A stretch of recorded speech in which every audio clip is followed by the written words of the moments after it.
మనకి ప్రస్తుతం తెలంగాణలో మార్వాడీలు గో బ్యాక్ అనే నినాదం బాగా వైరల్ అవుతా ఉంది కదా. అయితే మరి దీని గురించే మనకి మాజీ ఎంపీ అయిన హనుమంతరావు గారు కూడా దీని గురించి మాట్లాడటం జరిగిందనమాట. అయితే ఆయన ఏమంటున్నారు అంటే, ఇప్పుడు మనకి రిలయన్స్, డీమార్ట్ ఇవన్నీ కూడా ఉన్నాయి కదా. సో దీంట్లో మనకి కావాల్సిన అన్ని వస్తువులు కూడా దొరుకుతూ ఉన్నాయి.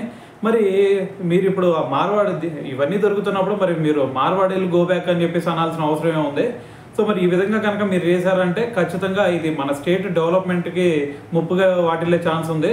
సో మరి ఈ విధంగా ఏదైనా సరే రెచ్చగొట్టే ప్రయత్నాలు కనుక చేశారంటే దీని మీద ఖచ్చితంగా ప్రభుత్వం ఒక గట్టి చర్యలు తీసుకోవాలని చెప్పేసి మరి మాజీ ఎంపీ అయిన హనుమంతరావు గారు అయితే దీని గురించి మాట్లాడడం జరిగిందనమాట. అయితే దీంతో పాటు మరి మార్వాడీల పేరుతో తెలంగాణలో చిరు వ్యాపారులు తీవ్రంగా నష్టపోతున్నారని చెప్పేసి ప్రొఫెసర్ హరిగోపాల్ గారు కూడా వ్యాఖ్యానించడం జరిగిందనమాట. అయితే ఆయన అంటుంది ఏంటంటే, మరి మార్వాడి గో బ్యాక్ ఉద్యమంపై ఆయన స్పందించారనమాట.